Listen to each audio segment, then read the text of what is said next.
Tonight, feeding the less fortunate. The Church of Jesus Christ of Latter-day Saints prepares for a Border City food drive. Plus, see how they run. The Community Players Association is well into rehearsals for the next big play to stage at the Big Juba Community Theatre. And, bull or not, new rules. Ottawa imposes more stringent regulations regarding the labeling of energy drinks. In sports, bitter rivals. See if the Lloydminster Bobcats could grind out a win against a tough team in the Bonnyville Pontiacs. This is Newcap News with Jacob Zaire. Good evening and thank you for joining us, Jack. That's a pretty heated Midwest rivalry there. Pretty much every time those guys get together, the sparks fly. Yep. Absolutely. Yep. It was a good game last night, and it always seems to be with those two teams. We'll have the highlights coming up in sports. All right, well, we'll look forward to that. Gerard, kind of a dismal, dreary day out there. Yeah, we could have brought back some of those sparks from Bonnyville last evening for sure. Misty, dreary kind of day and a light rain coming down even as we went to the cast there. 11 is all that we got to. 96% is that humidity at the moment. The winds generally out of the northeast, and they were gusting at one point, approaching almost 50 kilometers an hour, down to 17 now. And it's a similar story across the region. Lakeland area, Cold Lake area, getting some of the rain last night, but it's generally been a misty, overcast kind of day. And a similar picture in the Battlefords too for that 13 Celsius. When will the sun come on back out? We'll tell you in the second segment. On Wednesday, members of the Meadow Lake Detachment of the RCMP were dispatched to a domestic disturbance in the 700 block of 3rd Street East in the city of Meadow Lake. Upon arrival, a female and very young child were sitting on the front step, visibly upset and crying.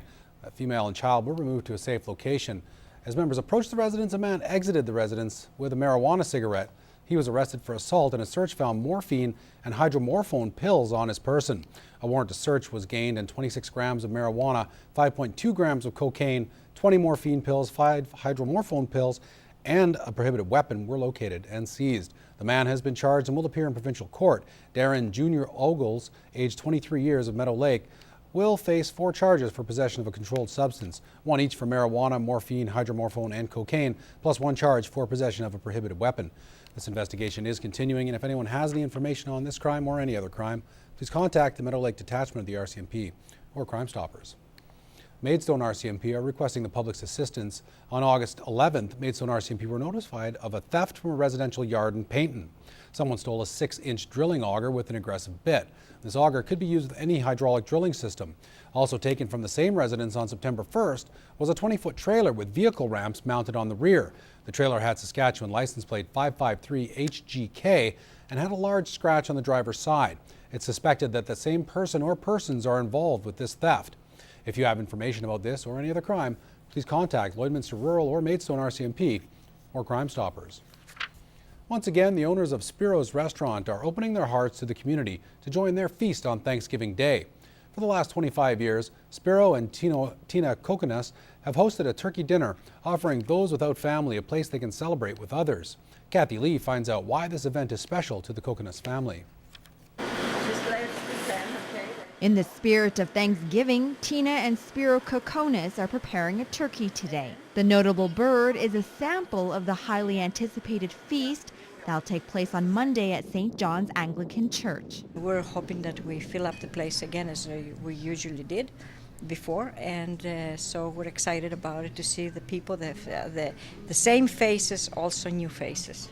Every year, the Kokonases host a Thanksgiving dinner for people living in the border city who don't have family to celebrate with and are seeking fellowship. All this kind of special days, there's a lot of people that don't have anybody to share those days with them, and so when they do come out to this occasion, they feel very special.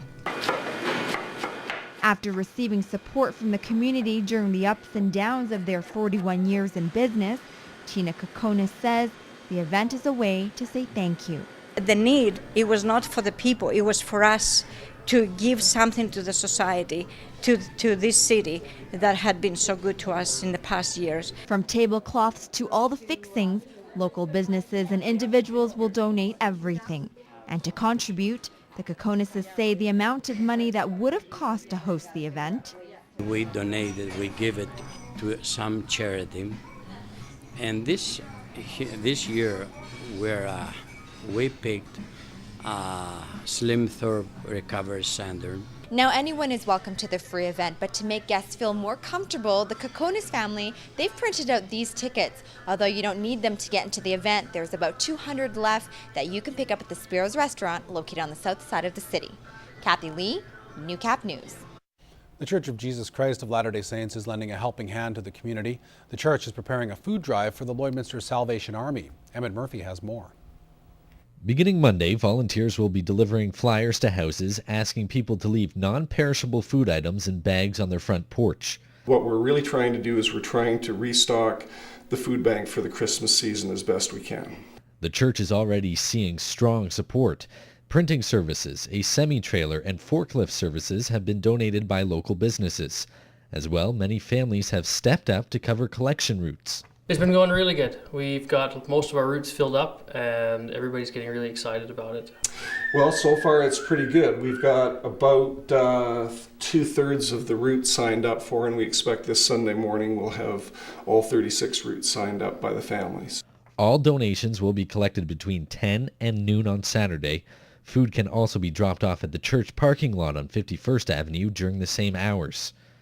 Organizers are aiming to raise a nice round number of donations. We're hoping a whole bunch. I guess it all depends on how much people are willing to give, but if at least a semi-trailer would be nice. Emmett Murphy, New Cap News. The Vic Juba Community Theatre boasts a spectacular stage, and after the break, we'll see the set of the next big play to hit that stage, and we'll hear from the actors.